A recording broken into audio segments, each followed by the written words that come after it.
Y le aprecio mucho a Jorge Esteve, que nos tome este enlace para hablar de ello. Bienvenido, Jorge, feliz 2026. Mira tú cómo empieza. ¿Qué tal? ¿Qué tal? Cuando me dicen feliz año nuevo, ya parece que pasaron 6 meses, Carmen. O 6 años, o 60, si quieres. Qué locura, ¿no? Sí, sí, Qué locura. Es un sí, vertiginoso año sin duda, en el mundo y en México, sin duda. Pero bueno, te sí. buscamos y te aprecio mucho que estés aquí porque nos pareció importante destacar que emitieron ustedes como Consejo Nacional Agropecuario un pronunciamiento. ¿Quién es este personaje? ¿Qué implicaciones ha tenido la actuación criminal pues en contra de las personas y las organizaciones que se dedican al ámbito agropecuario, en este caso que tú presides como Consejo Nacional? Cuéntanos, Jorge, ¿qué decir de este personaje al que se apodó y se apoda el Botox? No, Carmen, tienes toda la razón. Mira, el Botox trabajaba en Michoacán de manera muy activa, extorsionando sobre todo a los limoneros y a los aguacateros, a toda la actividad económica, agrícola de la zona, incluyendo las empacadoras, afectando las exportaciones y sobre todo a los mexicanos. Estas acciones conllevaron a que los alimentos a los mexicanos nos llegaran a los centros de consumo entre un 10 y 20% más caro. Había extorsiones por todos lados. Extorsionaban en las fincas por hectárea, a los empacadores por caja. Y después de eso, si no fuera suficiente, cuando ya se transportaban, pues en el transporte venían incluidas cuotas, ¿no? Este grupo y otros grupos, pues realmente están matando a la gente que nos da de comer. Y el comunicado, Carmen, que es bien importante para mí, hemos sido críticos, hemos dicho las cosas como las vemos pues ayer nos tocó pues agradecer al gobierno, agradecer al secretario de Seguridad Pública, Omar García Harfuch, agradecer al Estado, a la Guardia Nacional por el trabajo realmente para México, para el sexenio de Claudia Sheinbaum. Es probablemente uno de los objetivos más grandes que han agarrado y pues no es un día para festejar, pero es un día de aliento. Estamos cautelosamente optimistas con la estrategia de Omar García Harfuch de investigar y de inteligencia, que es fundamental, Carmen, porque si siempre nos ha pasado, ¿no? Y es como la maleza, si cortas la maleza vuelve a nacer,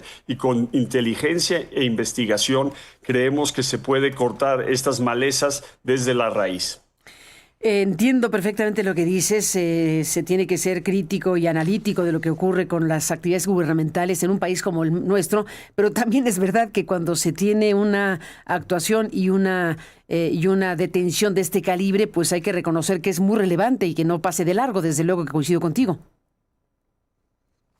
Sí, sí, mira, hemos visto cómo los últimos 6, 8 años ha estado creciendo, se descuidó, Sí. se dejó pasar y pues la verdad es que en muchos lugares el crimen ha crecido. Hoy, para que te des una idea, Carmen, muchos distritos de riego, pues para que te den agua, tienes que ir por esta gente, te cobran el agua, así que ya están en todos los ámbitos de nuestra vida. Y esto está generando, ¿no? Está generando abandono del campo. Los jóvenes prefieren hacer otras cosas. Las personas, mucha gente tiene tierras, pues ya no se están rentando, Carmen.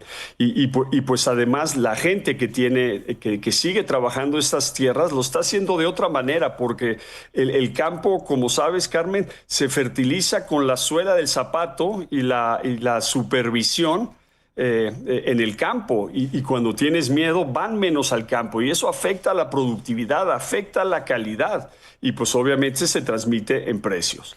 Sin duda, y dices una cosa muy importante, Jorge Esteve, que tiene que ver con que se ha dejado pasar a lo largo de los años la criminalidad, y bueno, pues este es un golpe muy importante, pero también hoy sabemos, hace rato en el programa que estamos transmitiendo, Jorge, más temprano presentamos el reportaje de nuestro colega Sebastián Barragán, que se dio a la tarea de revisar los documentos de Guacamaya Leaks, que como sabes fue pues un gigantesco hackeo a las informaciones del ejército, y hemos podido saber cosas, hemos podido saber qué ha sabido el Ejército, hemos podido saber qué ha sabido el sector seguridad de México en los últimos años y tenían con mucha claridad la ficha técnica del Botox, tenían con mucha claridad las conexiones de este personaje. Había bastante información años atrás de un individuo como este. No, no, correcto. Sí, sí. Mira, a mí me toca viajar mucho, Carmen, por todos los estados. Y cada vez que hablo con la membresía, pues, y con la sociedad en general, te subes un taxi, la gente sabe qué está pasando, sabe dónde está, ¿no? Y por eso es bien importante que como sociedad trabajemos, ¿no? No podemos descansar solo en la Secretaría de Seguridad Pública. Tenemos que trabajar con los estados, tenemos que trabajar con los municipios y que se hagan las cosas, ¿no? A mí me molesta y al Consejo Nacional Agropecuario le molesta cuando de repente hay un problema en una carretera y el gobierno, el Estado dice, oye, pues esto no, esto es de índole federal. En los lugares que están funcionando las cosas, pues realmente está metido el Estado, están metidos los municipios y la federación. Y un perfecto ejemplo, te vas a acordar, Chiapas era un verdadero desastre y llegó el nuevo gobernador. Y llegó el secretario de Seguridad y le han dado la vuelta trabajando en equipo con Omar García Harfuch. Y esa es la manera, no buscar decir, oye, pues eso es problema de alguien más y señalar. Tenemos que exigir a nuestros gobernantes como población, porque es por el futuro del campo, obviamente, pero también el futuro de nuestros hijos, de la sociedad y nuestras familias. Estamos, sí, frente a una industria de criminalidad, porque lo acabas de explicar muy bien. O sea, en el caso de Michoacán, por hablar específicamente del lugar donde fue detenido este individuo, tú puedes narrar, porque te ha tocado directamente como presidente del Consejo Nacional Agropecuario, los testimonios de las personas que forman parte de este sector de la economía tan importante. Tú dices, a los productores se les cobra, los extorsionas, se les cobra a los que producen limón, al aguacate, a todos los productos. Imagínate Michoacán y su riqueza. Se le cobra a los productores, dijiste, se le cobra a los empacadores, se le cobra a los transportadores y ahora nos dices que por usar agua. O sea, toda la cadena, pero déjame agregar, está a los consumidores, porque también hay extorsiones a la tortilla, a los cigarros, al refresco. O sea, es una cadena enorme de criminalidad y de extorsión a la gente. No, es correcto. Es a lo largo y ancho. Están muy organizados. Y te voy a decir, obviamente estoy hablando de los agricultores, pero también en el Consejo Nacional están los productores de semilla, están los productores de fertilizantes, de agroquímicos para controlar plagas y enfermedades. Todos estos están incluidos. Por eso, si vas sumando, es un impuesto igual o mayor de los impuestos que nos cobra el gobierno. Totalmente. ¿Y cuánto tienes idea, Jorge, cuánto encarece esto? Es un impuesto adicional, es un impuesto criminal que naturalmente se tiene que pagar pues en la propia cadena. O sea, aquí hay un impacto en toda la ruta de la extorsión. ¿Cuánto impacto se puede calcular en la economía mexicana de todo esto? Sí, varía por estado y varía a qué centro de consumo van. Carmen. Así que nosotros nos estamos encontrando, trabajando con nuestros asociados, que está llegando como 10 o 20% más caro. Y esto pues, no es tan fácil calcular porque obviamente 10 o los 20. precios como 10 o 20%, Imagínate. sí, Carmen. Sí. Digo, no es tan fácil calcular porque a veces obviamente también los precios cambian. No hemos visto los limones 50% más caros. No es solamente atribuible al crimen organizado, pero es un poco, a veces es oferta y demanda. Las sequías que hemos tenido también nos han afectado. Así que no es un cálculo científico, pero es un poco lo que estamos viendo si vas sumando la extorsión en la cadena. Exactamente, porque bueno, hemos visto estos documentos de Guacamaya y hay un capítulo, hay una parte donde se especifica que tenía cierta confrontación con otro delincuente porque estaban discutiendo si había que dejar en 3.50 o en 4 pesos el precio de algo y había una discusión entre los criminales, digámoslo así, para ver qué precio establecían ellos mismos. Sin lugar a dudas, sí, yo no conozco a tal detalle las luchas internas, pero sin lugar a dudas se comportan como empresarios y luchan por participación de mercado izquierda y derecha, ¿no? Ahora, estamos hablando de este personaje que es el Botox, que qué bueno que lo detuvieron, que es un golpe importantísimo, pero ayúdame a que tengamos un mapa más grande. Tú eres el presidente del Consejo Nacional Agropecuario. ¿Cuáles son para ustedes los focos rojos en el mapa nacional? Sí, yo creo que es muy buena pregunta.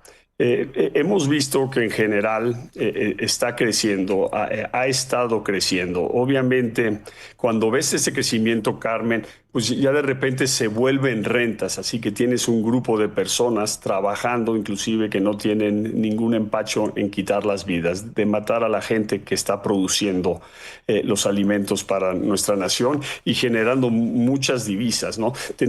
Hay mucha gente y yo al principio cuando me tocaba empezar a hacer los viajes veía que había bajado la criminalidad, dice, oye, pues hay mucho menos muertos y pues te empiezas a enterar, empiezas a hablar, empiezas a ver las estadísticas y la razón que hay menos muertos es porque ya la sociedad está resignada. Un estado como Tamaulipas, la sociedad yo la veo resignada, ya ni te platican, pero se ve, se nota, se sienten los precios que hay muchísima extorsión. Obviamente Sinaloa es un lugar problema, Sonora está creciendo, ¿no? Hay lugares como Jalisco que yo hubiera dicho, oye, pues el cartel allí muy fuerte, pues va a afectar, pues allí no hay tanta afectación. Los agricultores en general están tranquilos y no están sufriendo esta extorsión. Obviamente la zona de Chiapas era muy, muy fuerte, está cambiando, así que sí vemos con aires y con positivismo que van las cosas bien. Veracruz siempre ha sido un problema, sobre todo en la zona de cítricos, en la zona norte. También es un lugar que hay grandes retos, ¿no? Donde realmente no se aplica la ley. Y pues eso envalentona, ¿no? Porque también hasta nos podríamos referir a estos cierres, ¿no? Yo siempre he dicho, los agricultores que se están quejando y están cerrando esas carreteras lo hacen completamente con toda razón. El campo ha sido abandonado, han decidido no apoyar al campo, sobre todo en los granos, Carmen, donde los americanos y los brasileños apoyan izquierda y derecha. Y pues tienen todo derecho a hacerlo, pero va mermando la seguridad del Estado de Derecho, que también es muy serio. Así que yo siempre hago una extorsión a toda la gente que cierra carreteras justificadamente, que se sienten a dialogar y al gobierno que realmente lo haga y que busca soluciones. Ha habido muchas pláticas, pero pocos resultados. Bueno, mencionas algo importantísimo que marcó parte de las cosas importantes de 2025, que fueron precisamente las manifestaciones de los productores. Vimos carreteras cerradas, vimos que la gente se manifestó por varias razones.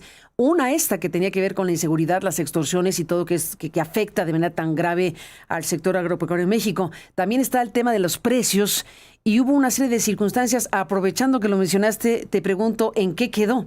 ¿En qué quedó todo este conjunto de cosas que incluyeron? Yo recuerdo que hicimos aquí algunas entrevistas que incluía la petición de algunos de los productores de que México, el gobierno mexicano, hiciera lo necesario para sacar del TEMEC a los productos, porque entonces estaban en desventaja por la competencia y el subsidio que afirman existe desde los Estados Unidos. Estamos en un panorama muy complejo para el TEMEC, como sabemos, nada más hay que ver lo que pasó en Davos, ¿no? Sí.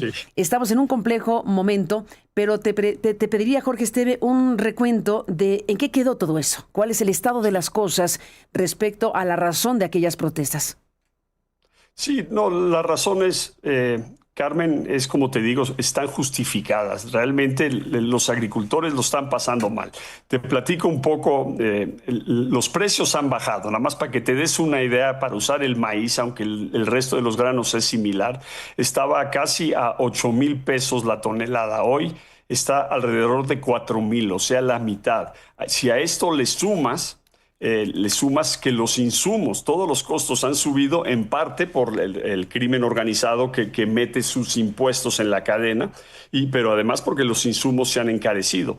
Otra cosa, la mayoría de estos commodities, ¿no? De estos productos, cotizan en dólares, así que con un peso tan fuerte, pues te dan mucho menos dólares cuando tú vendes, exportas, inclusive nacional, porque están referenciados al dólar, ¿no? Pero por otro lado, y es muy importante, Carmen, es entender que el Tratado de Libre Comercio nos dio muchísimos beneficios.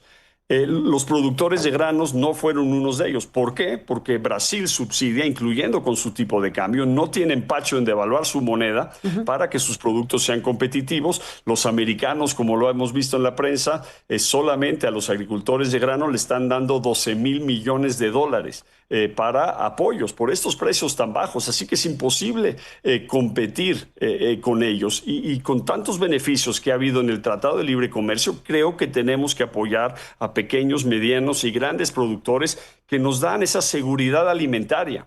Y es fundamental, seguridad alimentaria, Carmen, y es una cosa que lo entiende el mundo y a veces no lo entendemos también en México. Seguridad alimentaria es igual a seguridad nacional. Nosotros tenemos y debemos de cuidar que no solamente tengamos comida hoy, pero cuando venga una crisis de climática, una crisis de plagas, que le podamos dar de comer. Y lo vimos con el COVID, Carmen. Las mascarillas, los equipos médicos no llegaban a México porque los chinos primero atendieron a su población. El día que falte la comida, las naciones van a priorizar sus países, sus ciudadanos. Así que tenemos que dar, ¿no? En la porcicultura, por ejemplo, más del 50% ya viene de importación. Lo mismo también en los pollos, el huevo. Son muy importantes, ¿no? Y a tu pregunta, porque seguro si no te contesto me lo vas a volver a preguntar. Exactamente. ¿No? Tenemos el tema de por qué sacar a los granos del TEMEC. Los granos americanos y con todos sus subsidios y los brasileños son importantes para México, nos ayudan. La mayoría de los granos que se importan a México son para el sector pecuario, son para producir proteínas, leche, huevo, carne de puerco, carne de cerdo, res. Así que si tú de repente agarras y dices, oye, no importemos estas cosas, número uno, no tendríamos los suficientes granos en el país, importamos la mayoría. Y número dos, pues se nos irían los precios sobre las nubes, porque estos impuestos que nos benefician, estos impuestos, estos subsidios americanos y brasileños, pues que subsidian a sus productores, pues nos traen un grano barato que nos permite en México transformar estos granos en proteínas que se traducen en alimentos competitivos para los mexicanos. O sea que una navaja de doble filo. Favorece y no a la vez. Favorece por la razón que estás explicando, pero no favorece a los productores nacionales. Sí, vamos, si yo tuviera que decir algo, afecta a 5 millones, los productores de granos, vamos a decir 1 millón de agricultores de granos y beneficia a 130 millones de mexicanos con proteínas competitivas, ¿no? Pero al final lo que tienen que decir, oye, vamos a dar parte de estos ingresos que nos ha generado el TEMEC. Es más, así se hizo cuando se diseñó el TEMEC. Esto lo sabíamos, pero se han olvidado de los productores de grano. Les han quitado la agricultura por contratos, que nada más significa darles certidumbre de los precios en el momento en que cosechan, porque 6 meses después levantan la cosecha. Significa conseguir préstamos, significa tener seguros de una helada, de una granizada, de una plaga. Y estas cosas se han quitado, se han olvidado del campo, se han olvidado de los que los damos de comer. A la gente se le olvida, Carmen, cuando tú en muchas ciudades le preguntas a la gente de dónde viene, a los jóvenes sobre todo, de dónde viene el alimento, te dicen, pues viene de los súperes. Y si ya les presionas un poco más, pues ¿dónde en los súperes? Pues de las bodegas de atrás, ¿no? Imagínate el desconecte con este campo y lo importante que es. Es un pilar de la sociedad, la agricultura, Carmen. Sin duda que lo es. Y bueno, déjame cerrar esta conversación con el tema del TEMEC, porque al final de cuentas pues va a ser muy importante saber qué pasa ahí. Va a ser una revisión, una renegociación. Bien a bien no se sabe qué va a ocurrir ahí, pero claro, no se puede tener una postura única, pero sí una cuestión amplia, general, tratándose de un sector tan relevante.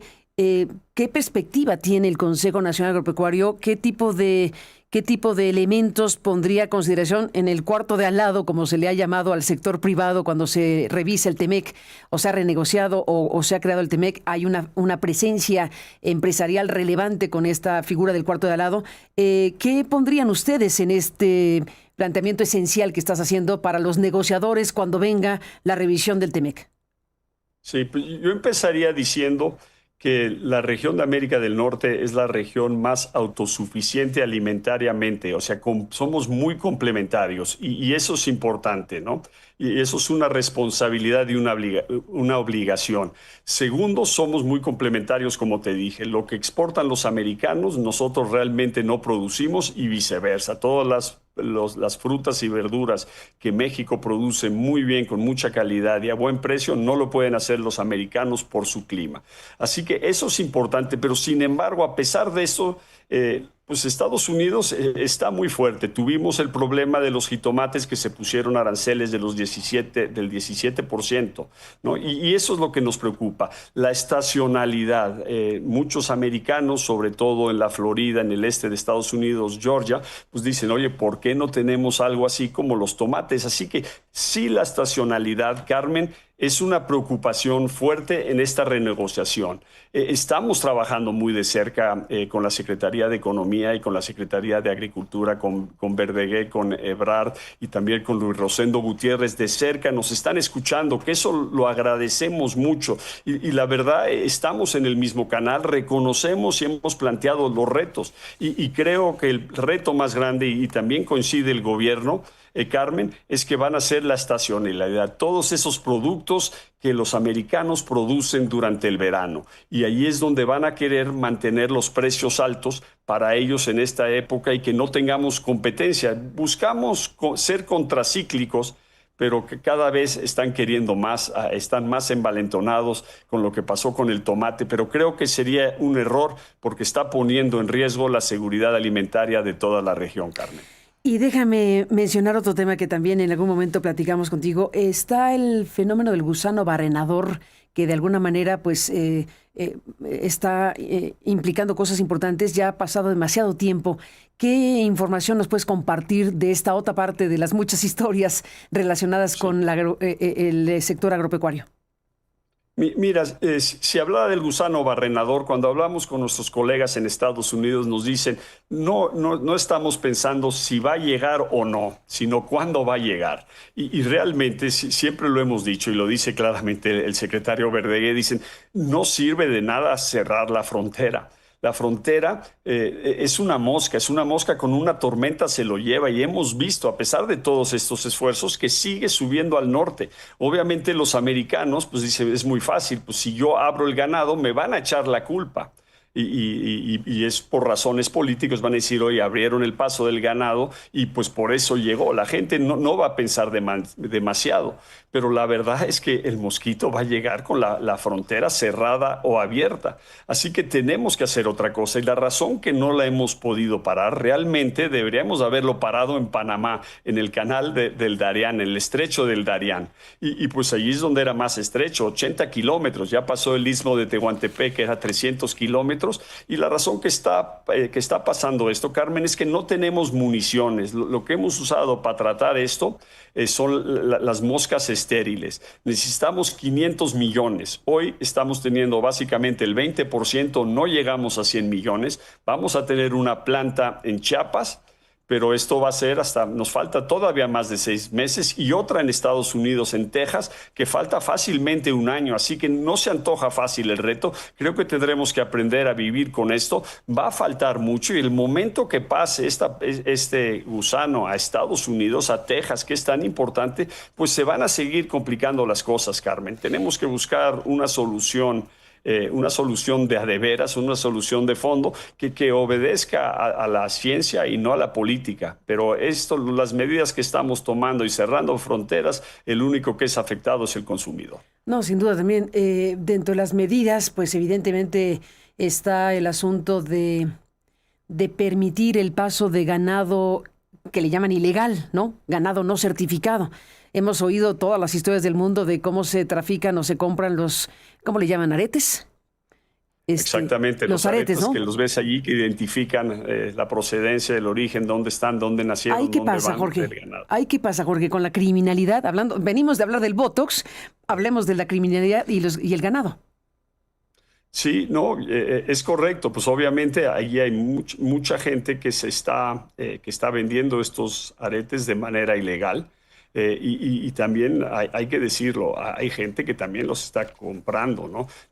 Yo creo que debemos todos ser más cuidadosos, Carmen, y no nada más porque viene arete, pues ya el arete ese es un certificado puro de que están las cosas bien. Realmente no lo es. Todos, o como sociedad tenemos que mejorar. Hay gente que está comprando, viene ganado ilegal. Mucho ganado ilegal, más de 800,000 cabezas al año de Centroamérica, que es por donde llegó más rápido, porque esto fue en un par de años que subió del Darién a México y fue por este trasiego ilegal de ganado, que entra por todos lados indiscriminadamente, burlando los puntos de inspección de Senacica y pues obviamente encuentran compradores y gente que se hace de la vista gorda. Así que al final hay traficantes, pero también hay quienes los hacen su compadre y pues compran este ganado que realmente no está certificado, ¿no? Yo creo que todos como sociedad tenemos que ser más exigentes. El consumidor,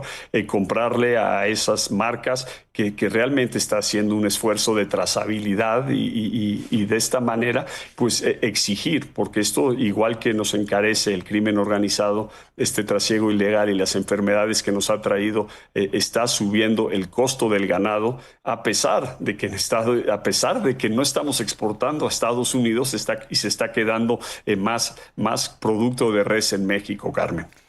¿Y cómo podrían los compradores saber de esa trazabilidad de las empresas que lo hacen? Sí, no, esos yo creo que número uno tienen que empezar a mostrar que lo están haciendo, tienen que públicamente decir que hay compromisos, ¿no? Como por ejemplo hemos visto mucha gente que hace compromisos de eliminar la huella de carbón, pues estos compromisos y después tienen que buscar certificadores independientes serios que lo certifican, que le hagan auditorías y que vean que realmente lo están haciendo y que publiquen estas cosas, ¿no? Y de la misma manera, pues también tenemos que estar pendientes de las investigaciones de las autoridades y cuando están encontrando que este ganado no es el correcto, no tiene una procedencia lícita, pues también tenemos que ser consecuentes y dejar de comprar estos productos. Así que tenemos que ser más educados y consecuentes con lo que está pasando. Pues todo un panorama de cosas de las cuales seguiremos hablando si tú nos lo permites, Jorge Esteve. Gracias por estar aquí como presidente del Consejo Nacional Agropecuario. Gracias por tu presencia. A ti, felicidades por los 2 millones de seguidores, de usuarios y nada, mucho trabajo y mucho esfuerzo y persistencia, Carmen. Muchísimas felicidades gracias. A ti y todo el equipo. Gracias por estar aquí, Jorge, y hasta la próxima. Un abrazo. Y bueno, pues estamos efectivamente en este momento, pues con estas informaciones. Veníamos de hablar con el Consejo Nacional Agropecuario de la detención del Botox y bueno, ya derivamos en todos estos elementos que hemos aquí compartido con usted y esta conversación